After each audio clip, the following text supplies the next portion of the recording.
Hello there. Welcome to the first video on this channel. Um, this feels weird. I can see myself on my computer. Um, this is the first video of this channel, and it's gonna be about motorways, a brief history of motorways, and then just some fun facts. And yeah, I like motorways. Yeah. So what brought about this video, you're probably wondering. Recently I got asked why do I like motorways? And honestly, I didn't have an answer. I was quite stumped.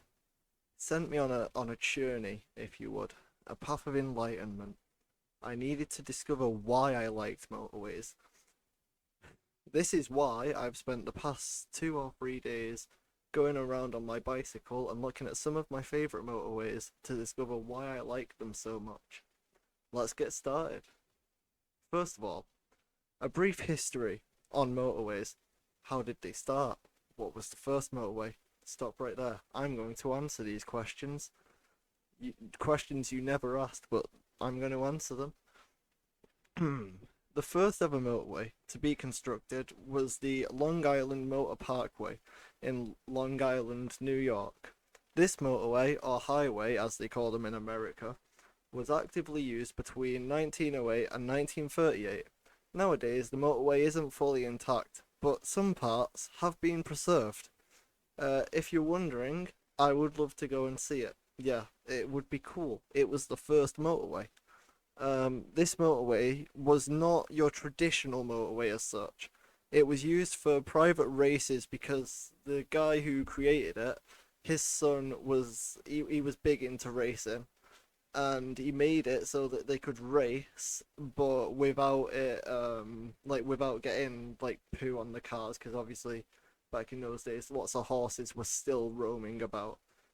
Um, Pardon me. That's not getting cut out because I can't be bothered. Um, so because it was used for private races away from the normal public roads that, the poor people were on, the people who can't afford to build a motorway, which is most people, probably. Um, the motorway came with bridges included. There's more on them towards the end of the video, I won't worry about it. And there's many miles of road, which I'm certain offered probably some lovely views for the locals, I'd assume. Moving on now. But you may be thinking, okay, but we're here for motorways, not a glorified private racing track. Not a glorified private racing track. And to that, I answer with the Autostrada A8, the world's first ever traditional public use motorway. Picture this. You're an Italian. The year's 1924. You're from either Milan or Varese. And you're thinking, gosh, I really wish that there was a easier, quicker, and overall better way to travel between Varese and Milan. But this just doesn't exist. Oh no. Who do you need? You need Piero Porricelli. Sorry if I butchered that pronunciation. The man who made the Autostrada happen. The project took around 1 year and 3 months, which is extremely commendable and impressive for that time period. Like, you've got to think, this is back in 1924. That is quick for building a motorway. This was a man who loved his motorways, a man after my own heart. If you're still not satisfied on the brief history of motorways, then let's discuss Britain's first addition to the collection of motorways, the M6. Quite a famous motorway, you've probably heard of it. If you're from Britain, you've probably been on it. Um, Formerly, the M6 was known as the Preston Bypass, and it had its first section implemented in December 1958. This was Britain's first motorway, after all, so obviously still a while ago, but surprising, fairly recent in the grand scheme of things. Overall, motorways are a fairly new invention. If you think, I mean, the first one privately, so the first public one, 1924. That's 100 years ago. That's fairly recent. I mean, I wasn't alive, and I'm assuming most of you weren't alive. But in the grand scheme of history, motorways are a recent invention. So December 1958, Preston Bypass gets built, obviously nowadays known as the M6. This section wasn't the lengthiest, but after all, I mean, size doesn't matter. It's how the motorway looks. And the Preston Bypass was nothing other than a good motorway. In the modern day, the M6 stretches about 230 miles, which is approximately 2,818,723 times larger than the average British male's genital area, and boasts the UK's only major toll, aptly named the M6 toll. That's your brief history of motorways. Moving on swiftly to. Oh, God. Moving on swiftly to the present of motorways. Um, so motorways, they exist.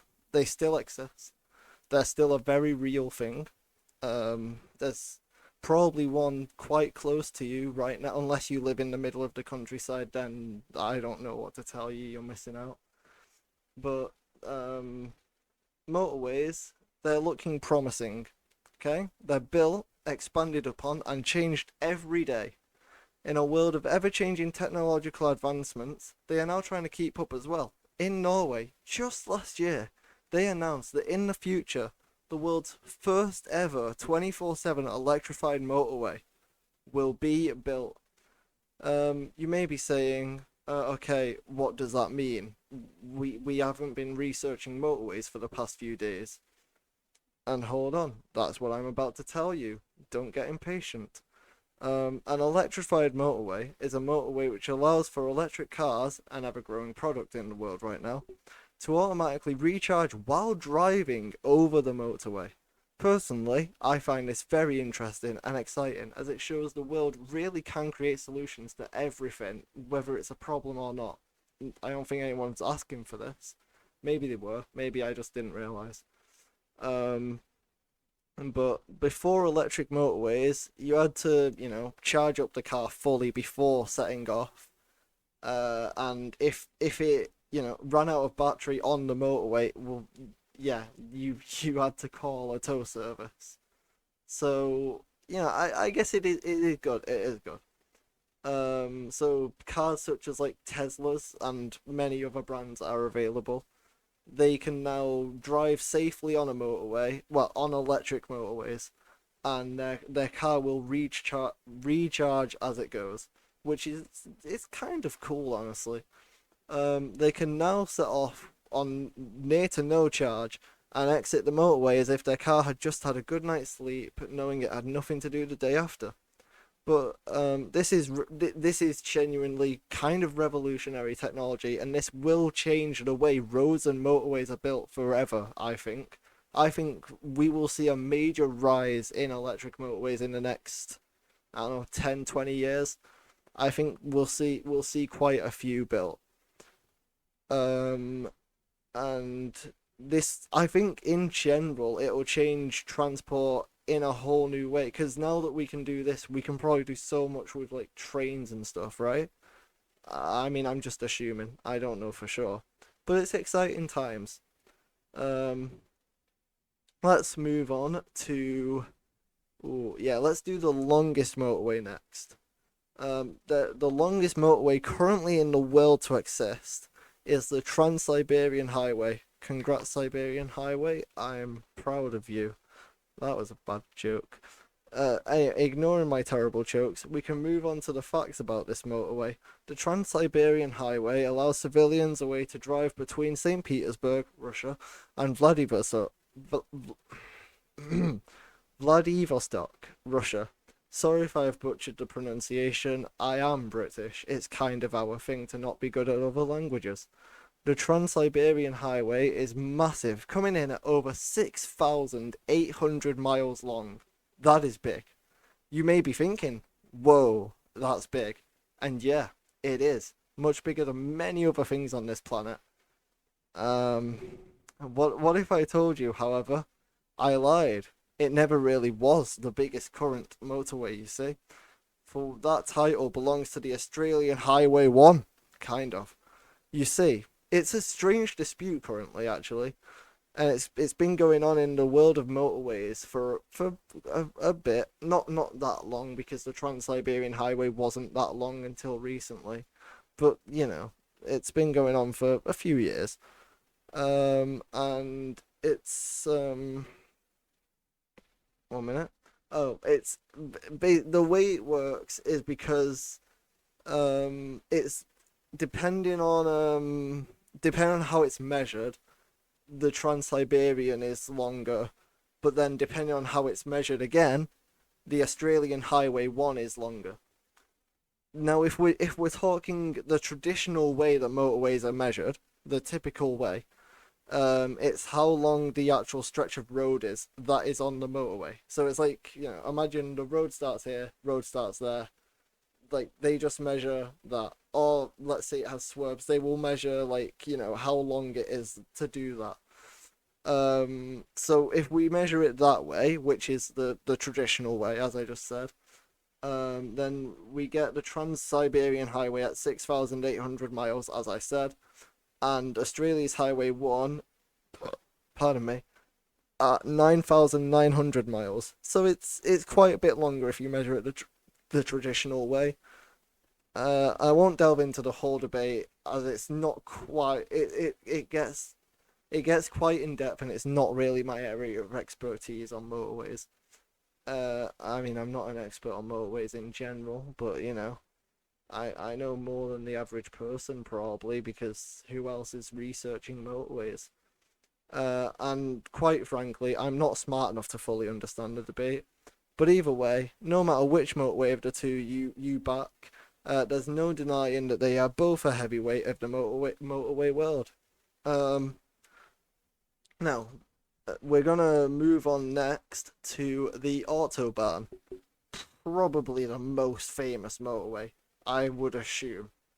Most people know what the Autobahn is. So I'm going to assume you've all heard of the Oh, give me a minute. I'm going to assume you've all heard of the Autobahn. It like I said, it's possibly up there for the most famous motorway, if not at least the most famous motorway in Europe. The Autobahn is in Germany and goes through practically the whole of Germany, minus a few areas due to, obviously if there's houses or something. Yeah, it can't go through everywhere, but it goes through most of Germany. The Autobahn is most famous for its policies on speed, which, if you don't know, is little to none. That's right. You can go as fast as you please on this beautiful stretch of automobile pavement.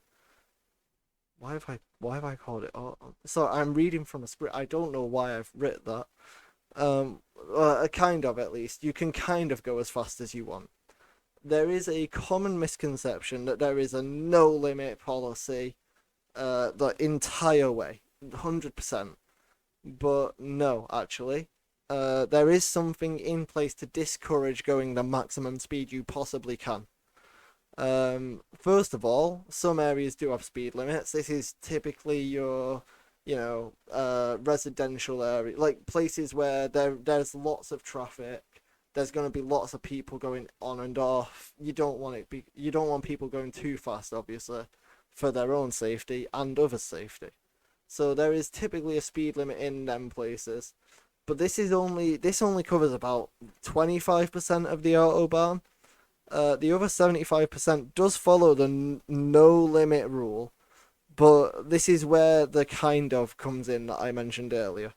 Despite not having a concrete limit, the Deutsche government do recommend about 81 miles per hour, which in Germany they use kilometers per hour. That's about 130 kilometers per hour, and anything higher than that which can result in injury or endangerment of others, it will lead to extra scrutiny in court. In practice, this means that someone going at 77 miles per hour who gets into an accident would be treated with more understanding and more leniency than someone who was going, let's say, 90 miles per hour and they got into an accident. So in short, the autobahn relies a lot on common sense to keep people in check. If people go above the 81 miles per hour, there's nothing they can do. Like, you can't be punished for it, but it is recommended not to. Now, this is my favorite part of this video because I get to talk about my personal favorite type of motorway, which, I mean, it's not a type of motor, they are part of normal motorways, but it's my favorite part of motorways. Motorway bridges. So I quite like bridges in general, and I quite like motorways in general. So imagine how happy I was when I realized these two get combined into a motorway bridge. That's crazy, isn't it? So I've always been a fan of bridges, partly due to my love for the ocean, because I like the ocean and water and stuff. It's good for you, you know. I mean, you don't drink seawater, but my point still stands. Water is good for you. Um, so the idea of being able to like being a vehicle going on a motorway over the ocean or rivers or whatever, wherever this body of water may be, it's just quite cool, isn't it? It gets me really excited. Um, and to be fair, I prefer taking pictures of them more than I do actually being on the motorway, because you don't get to see it in all its glory, do you, when you're on it? But I do like taking pictures of them and like going around seeing them on my bike. As I mentioned at the start of the video, I have been on like a bike ride 3 days in a row now, looking at motorways to get facts for this video. I mean, I didn't go to like the foreign ones, but I have I've researched them, and I've been around looking at some of like my local favorite motorways. Um, so yeah, some people they would say that my love for motorway bridges is silly or strange or weird, and I would agree. It's 100% quite strange, but I just quite like them. Bridges have always, been like one of my favorite things of like what's it called? Like architecture, I guess. They look nice, is what I'm trying to say. And for this reason, motorway bridges are just very long bridges, which also happen to contain a motorway. Now you can imagine how much this gets me excited, considering the individual love for bridges, the individual love for motorways. Boom, they're one. It's like I don't know how many of you will have watched Power Rangers, but when they all fuse and become the big the big little dinosaur fella. Yeah, they become big dinosaur dude. They're cooler together, right? But they're still cool individually. It's like the Power Rangers. That's what motorway bridges are to me. And I think what really makes me love motorway bridges is the heights they reach and how they look from below. Like when you're on the like ground level and you're looking up at it, and it's cool. I could honestly sit here and talk about how much I love going along them, but truthfully, as I've mentioned, actually, I didn't realize that this was in the script. I really love walking past them the most. Watching the cars go by on the massive piece of road held up by concrete pillars just above like a river or whatever. It's just a nice thing to do. It's so relaxing, and I like to just sit there for a while and watch before, carrying on going wherever on a bike ride. Um, I think that about brings us to the end, honestly. So on that note, that sun is bright. 1 minute.